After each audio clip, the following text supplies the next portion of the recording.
আর ছেলের সোমবার থেকে স্কুল শুরু হয়ে যাবে, তার জন্য চুলটা একটু কাটানোর দরকার ছিল, তাই ওর বাবা নিয়ে গেছে সকাল সকাল, না হলে পরে রোদ উঠে যাবে, ওর ভালো লাগবে না। দেখো আমি কি কি রান্না শুরু করেছি, দেখতে থাকো। মুগের ডাল এখানে সিদ্ধ করতে বসিয়ে দিয়েছি। ডাল হবে এই যে উচ্ছে দিয়ে, আর সঙ্গে ভাজা হবে হচ্ছে আলু আর বরবটি। সকাল সকাল ঘুম থেকে উঠলে দেখো সকাল সকাল কিন্তু ঘর দৌড়ও গোছানো হয়ে যায়, বিছানাপত্র সবই। এই ঘরের বিছানাও কিন্তু গোছানো হয়ে গেছে, জানলার পর্দাটা দিয়ে রেখেছি কারণ এই দিকটা পূর্ব দিক, প্রচণ্ড পরিমাণে রোদ আসে, ঘর কিন্তু পুরো গরম হয়ে যায়। এখনো ফুল তোলা হয়নি, ছেলে আসার সময় বলেছি পাশের দিদির বাড়ির থেকে ফুল নিয়ে আসতে, তারপরে তোমাদের সঙ্গে শেয়ার করছি কি কি করছি। ওইদিকে ডাল তো হচ্ছে, আমি এই দিকটা গ্যাসটা যখন ফাঁকা আছে আমি তাহলে আলু আর বরবটি ভাজাটা করে নিই। ভাত করব না এখন, কালকের কিছুটা বাসি ভাত আছে সেটা গরম করে দেবো। আর সকালবেলা আমি ভাত খুব একটা খাই না, ভাতটা ওর বাবা খেয়ে যাবে। আর তেল গরম হয়ে গেছে, দিয়ে দিলাম শুকনো লঙ্কা আর একটু কালো জিরে। এবার সবজিগুলো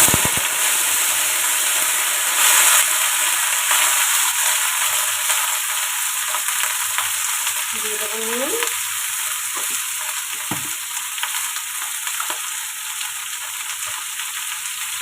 দিয়ে দেবো হলুদ।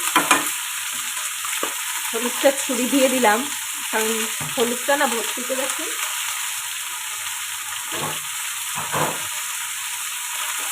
চামচটা বের করা যাচ্ছে না।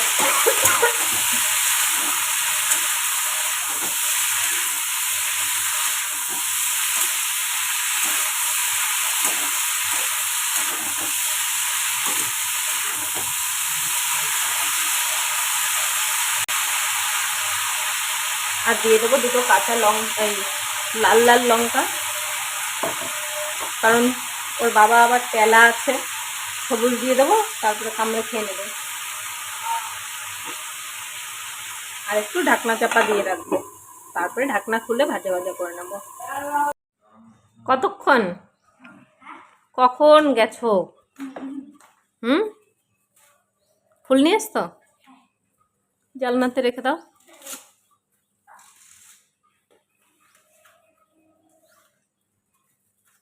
দেখি চুল কাটাটা কেমন হয়েছে।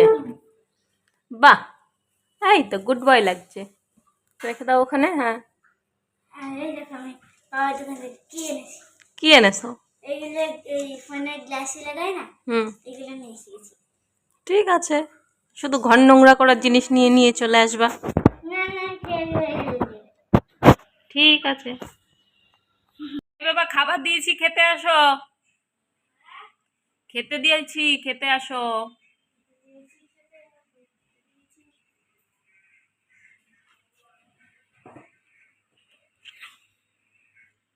পাখাটা চালিয়ে নিলে না?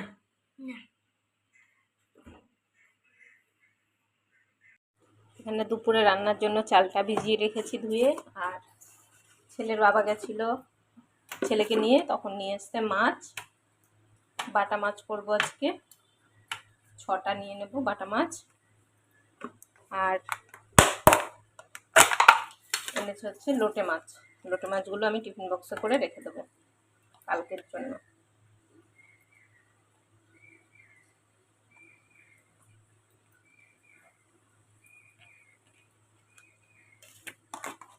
সকালে কিন্তু বেশ ভালো রোদ ছিল, এখন দেখো একটু মেঘ মেঘ করেছে, কি জানি বৃষ্টি হবে কিনা। বাটা মাছগুলোকে নুন হলুদ মাখিয়ে রেখেছিলাম, এবার এগুলো ভেজে নেব।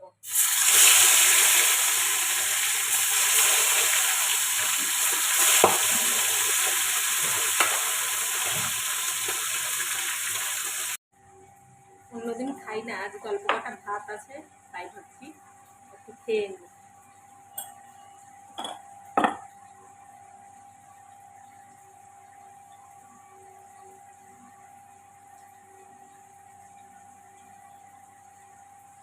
এই যে ছেলে বসেছে পড়তে খেয়ে দে, আর আমি রান্না করতে করতে এসে ওর কাছে একটু বসছি, না হলে তো ফাঁকি মারবে, একদম বদমাশ। দেখো বন্ধুরা, বাকি রান্নাগুলো কিন্তু আমার কমপ্লিট হয়ে গেল। এখানে করলাম সজনে ডাঁটা দিয়ে মাছের ঝোল, আর এখানে করছি তেঁতুলের কাঠ দিয়ে একটু পাতলা করে চাটনি। এই দেখো বন্ধুরা, আমার পুজো দেওয়া কমপ্লিট হলো। কেমন লাগছে ঠাকুরের সিংহাসনটা তোমরা কিন্তু জানিও। আর আজকের মতো ব্লগটা এখানেই শেষ করছি। যদি ভিডিওটা ভালো লাগে একটা লাইক করো, কমেন্ট করো, শেয়ার করো, আর তোমরা সবাই ভালো থেকো।